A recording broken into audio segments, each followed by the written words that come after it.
As a community of service, Christus is called, as were our first sisters, to extend the healing ministry of Jesus Christ, keeping in mind the initial call of Bishop Dubuis.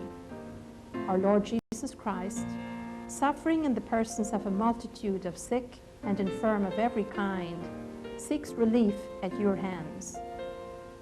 As we grow into being a living, dynamic health system and community, it is important that each one of us understands and appreciates the rich heritage and tradition of our founding congregations, and dedicate ourselves to continuing this ministry with faith, dedication, and enthusiasm.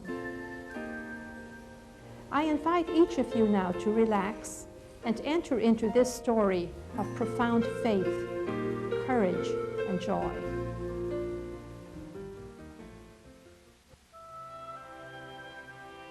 Our Lord Jesus Christ, suffering in the persons of a multitude of sick and infirm of every kind, seeks relief at your hands. In 1866, Mother Mary Blandine Matelin, Sister Mary Joseph Rossin, and Sister Marie-Ange Escaday answered the call of Texas Bishop Claude Marie Dubuis to leave their native France to minister to those suffering from diseases in an unfamiliar land. This initial foundation of the Sisters of Charity of the Incarnate Word in Galveston, Texas, has evolved into a network of healthcare, education, social concerns, and a wide variety of other ministries that extends the holistic healing love of Jesus Christ throughout the world.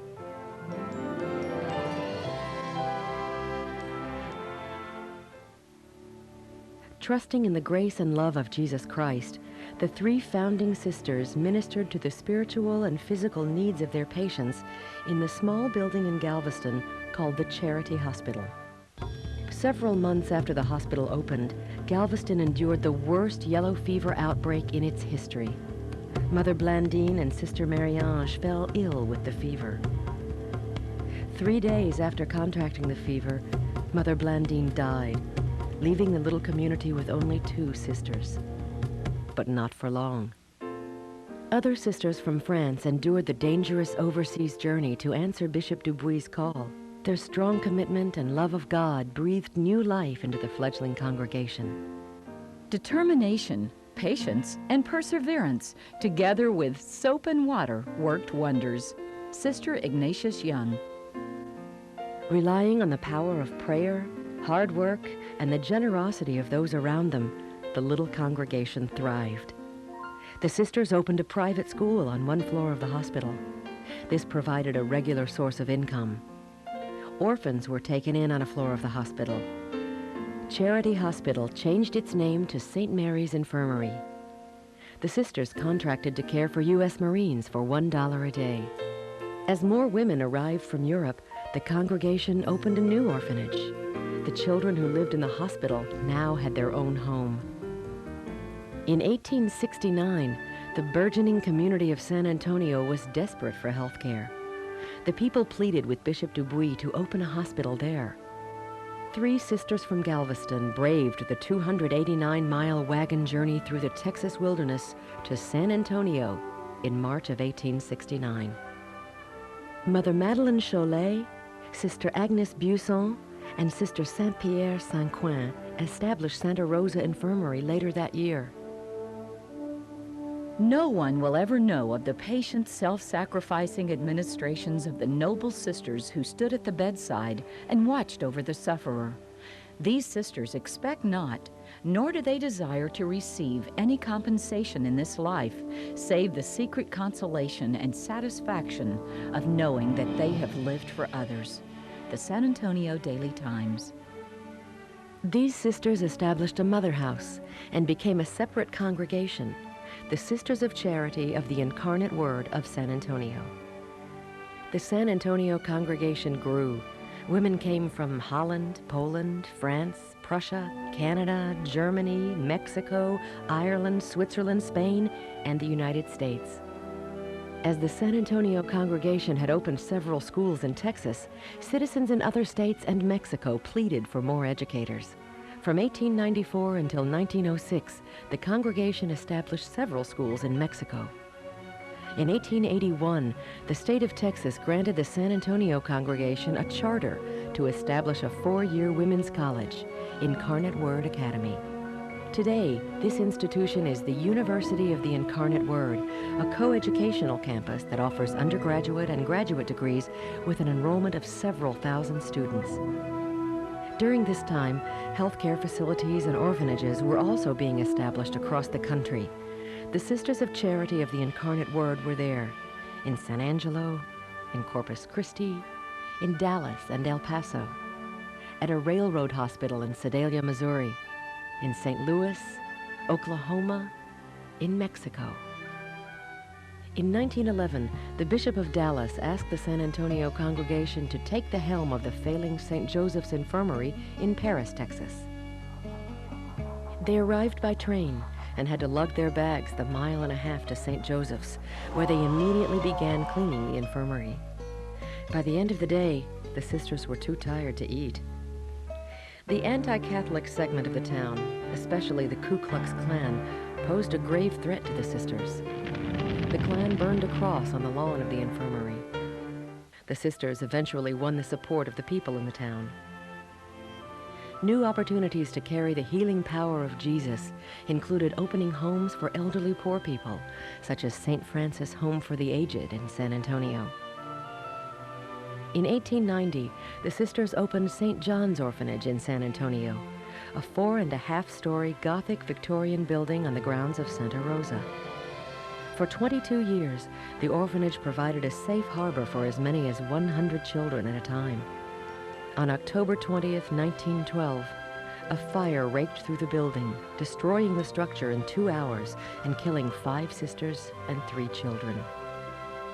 The truth of the poet's line, "One touch of nature makes the whole world kin," exemplified what was shown in San Antonio yesterday when all of the great bustling city stood with bowed heads and aching hearts before the grief born of the disaster that befell St. John's Orphanage, the San Antonio Express. The stunned city flew into action to assist the sisters, and by the following year, a new orphanage was dedicated. In Galveston, the congregation of the Sisters of Charity of the Incarnate Word enjoyed successes as well. The congregation initiated one of the first hospital insurance plans that guaranteed a source of income from patients. And the Galveston congregation's numbers grew. Sisters came from Canada, Ireland, and Germany, allowing the congregation to expand its mission. The sisters answered a plea from the citizens of Houston to open a new hospital, St. Joseph's Infirmary, the first general hospital in the city. A smallpox epidemic in Houston in 1891 found 4 members of the congregation caring for victims of the disease. The sisters often worked 20 hours a day caring for the sick and dying. The citizens of Houston were so grateful for the congregation's ministry that they started a fund to help construct a new hospital. Despite a fire that destroyed the new building only 2 months after its completion, the city lent its assistance and St. Joseph's was rebuilt.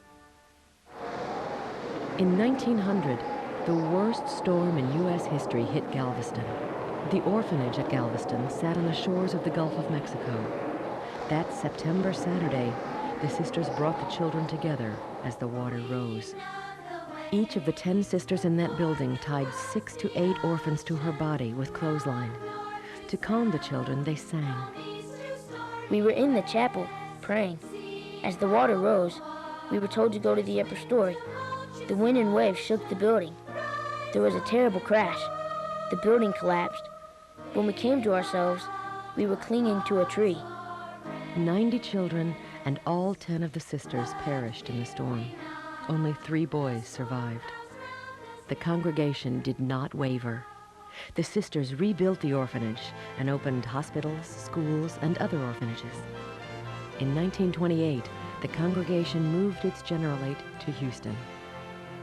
In the face of adversity, the congregation of the Sisters of Charity of the Incarnate Word, Houston, has enjoyed God's many blessings that enable them to grow and open new pathways. In Louisiana, in Texas, in Utah, in California, around the world.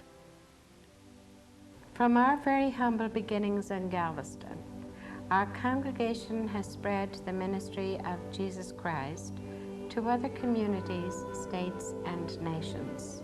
This ability to change in response to needs has been and continues to be a strength of our ministry. In our beginning years, the focus of our healthcare ministry was primarily hospital-based, with governance centralized at the congregational level.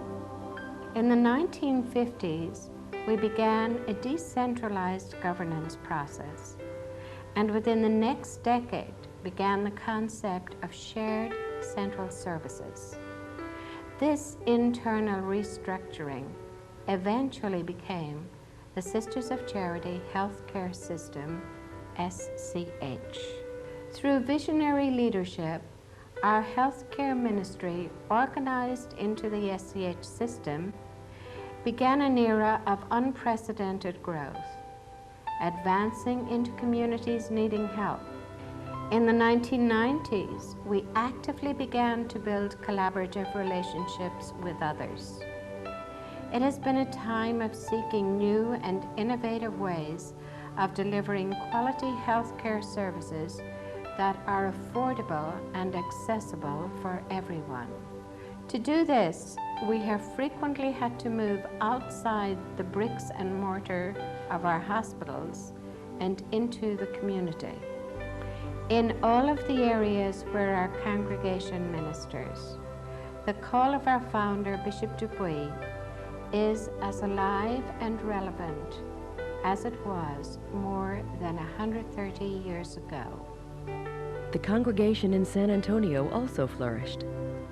The 1930s and the 1940s were times of expansion for the Sisters of Charity of the Incarnate Word in San Antonio, particularly after the Depression years, as America began to recover and people began to be better established financially. So the sisters were called upon in their work of education to establish many new parishes. So their work through the 1930s, 1940s, 1950s just continued to expand, primarily in healthcare and in education. In the 1960s, the sisters from the San Antonio congregation branched out into foreign fields of missionary work. Of course, actually, the order itself had been founded by sisters from France, who of course came to the United States to found a foreign mission. So this was the congregation now had come full circle. In the 1980s, the Catholic Church was calling on Catholics throughout the world to be particularly concerned about the needs of the poor. In the United States, this option for the poor took many different forms. Sisters became involved in working with refugees. They became involved in working with homeless people, battered women, women who had been put out of their homes, homeless women and homeless children. They became involved in working with people in the border communities. They became involved in working with people with AIDS, in children in need of foster care, all these various forms of ministry. Today, ever mindful of that initial call, both congregations continue to seek holistic and innovative ways of serving God's people. For those experiencing the miracle of a newborn baby, for those who suffer from AIDS, cancer, heart disease, and other serious illnesses. For the homeless. For those assisting older adults to live fuller lives. The sisters are there in education, advocacy, literacy, spirituality, and other contemporary endeavors. In Central and South America, Africa, Ireland, Mexico, and throughout the United States. In September 1997, the Congregation of the Sisters of Charity of the Incarnate Word, Houston, and the Congregation of the Sisters of Charity of the Incarnate Word, San Antonio, decided to work together to consolidate their healthcare ministries. As a result, Christus Health was formed on February 1st, 1999, with more than 24,000 associates, physicians, and volunteers who serve with the congregations in carrying out the mission in a variety of settings: hospitals, clinics, outreach, communities, schools. All this from a common call and a common mission. There is a power greater than any human understanding. That power, the grace and compassion of Jesus, the Incarnate Word, provided a rock that anchored the early community of caregivers who surrendered their lives to His mission on earth. As a Christus Health Associate, you have accepted the call of Bishop Dubuis, our Lord Jesus Christ suffering in the persons of a multitude of sick and infirm of every kind, seeks relief at your hands.